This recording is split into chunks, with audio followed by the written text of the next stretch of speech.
Hello, I wanted to come on today and reflect a little bit on gratitude, which I see and experience as an amazing solvent of psychological suffering. And how, like I did last night, you might from time to time consider it a good idea to count your blessings. So everything in this reality is a frequency-based game. Gratitude, sometimes called the God frequency, is a frequency. Everything, the whole gamut, down to envy, self-pity, shame. Now, they're all frequencies and they can't coexist simultaneously. You can't be at the same time grateful and envious, right? You can check that in your own direct experience. It's just not possible. Because a frequency it's a whole unified field of experience. It's the frequency is the filter through which you are looking, through which the one consciousness that you are is looking. So when you're in a grateful frequency, the frequency of gratitude, everything's just beautiful, full of love, overflowing, abundant. It doesn't need to be questioned. It's just ease, okay? As I say, the ultimate solvent of psychological suffering.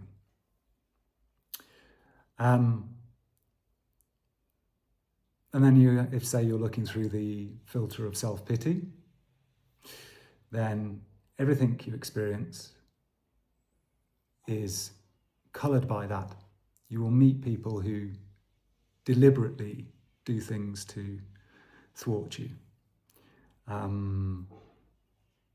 Life will be unfair.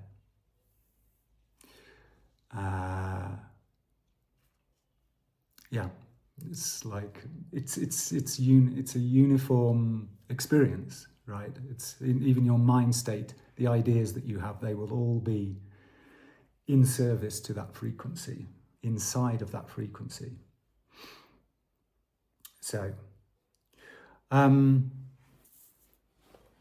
now, when you're really stuck in a negative frequency, it's probably not advisable to try and reattune to a frequency of gratitude, because if you're really lost in your mind at a certain point, then it's the mind talking to itself. So the mind will be trying to resolve its own the spell it's created. It will be trying to improve upon it, but it doesn't want to let it go because, yeah, it doesn't want to recognize that it's created its own mess. Okay, so you can't put ice cream on top of a turd and call it a dessert, basically. The only thing that you can really do, I've found in such situations of more deep entrapment in the mind, in loops of suffering, self-pity, depression, the only way to stop it is to stop it, to somehow withdraw your energy. Anyway, that's not the topic of today. The topic of today is more like when you're in a kind of a less intense level of suffering, where you might have the capacity still to employ a technique. I really don't like to call it a technique, because anything that becomes a technique or a practice is something that the person is doing. It's a kind of attempt to fix. So it's a tricky one, particularly if you have a tendency to live quite a lot in your mind. But I'm going to give the example that I had yesterday where I found it was possible and extremely beautiful. I don't want to say fruitful or anything like that, because it was just a real release. I'd been in, let's say, a good amount of effortless being over the last few days. I'd found my own relaxation, and I was sitting, but yesterday evening I didn't feel so great. I didn't feel lit up. I didn't feel alive. So I thought, what's wrong here? The mind's trying to find out, this conversation in my head of, there must be something wrong.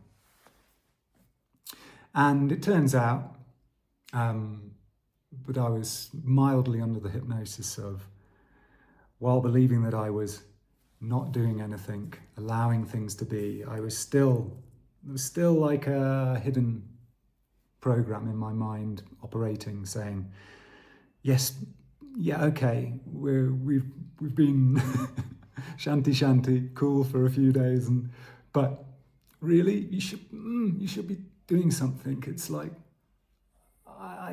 I need to make things happen, and sort of a low-level complaining about how I suppose a lack of trust in the universe taking care of things, my own true self, my self-trust, trust in the universe, same thing actually, but that didn't have it covered, that I had to micromanage my own life, otherwise nothing would happen. Anyway, what I suddenly found I was able to do, because I was reasonably, not descended too far into my mind, I was able to retract my energy. I had enough space to spontaneously see that, or remember, or feel called to just count my blessings. It was like, okay. And I just started with a few simple things around the house, these beautiful plants that I have in front of me, this, that I have Wi-Fi, whatever, simple things. And then I suddenly got round to thinking of a few bigger things, like having a dog, having a car, having a business in Peru, having a garden that I landscaped, taking a surfing trip, getting my dog trained. So many things that have changed in the last couple of years. And first of all, I was like, this is great that this is in my life. And I'm really thankful for these things. But it was more suddenly the realization that all these things that had come into my life as things, what was more important to me, more reassuring, more self-validating maybe, I don't know, but was that every single one of these things has been something that I have firstly intended, secondly chosen, and thirdly taken some form of inspired action to bring into manifestation at the pace of divine timing. Not because I felt I should, but because I wanted these things, these amazing things which enrich my life. And so while I was thinking in this mindset of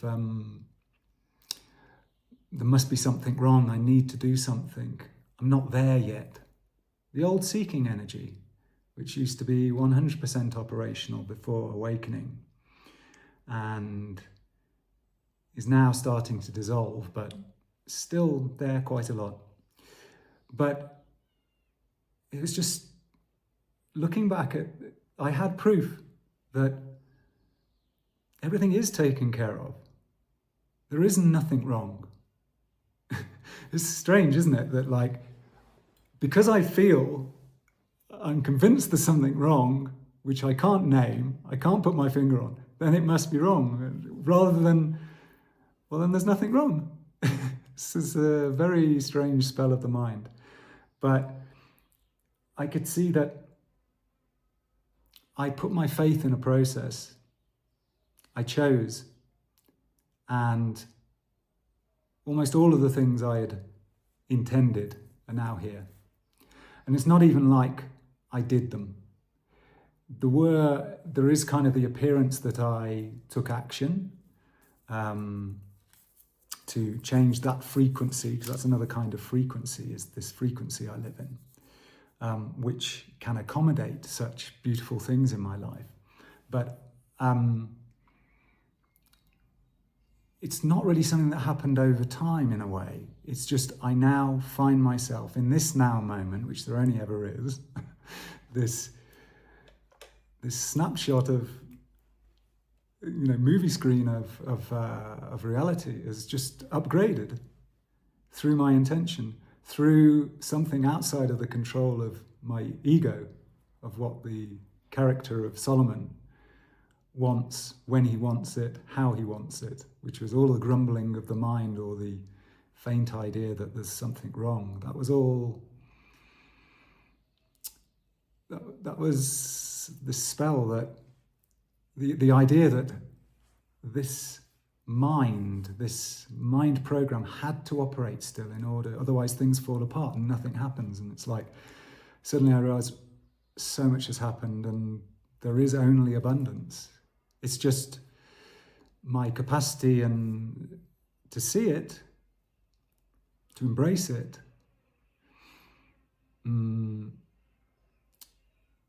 doesn't follow the timing of my ego. It doesn't follow the exact timing of my demands on life. It's like I'm being, life treats me like a royal guest visiting, gives me everything. And I'm saying it's not enough. But it is always enough. Anyway,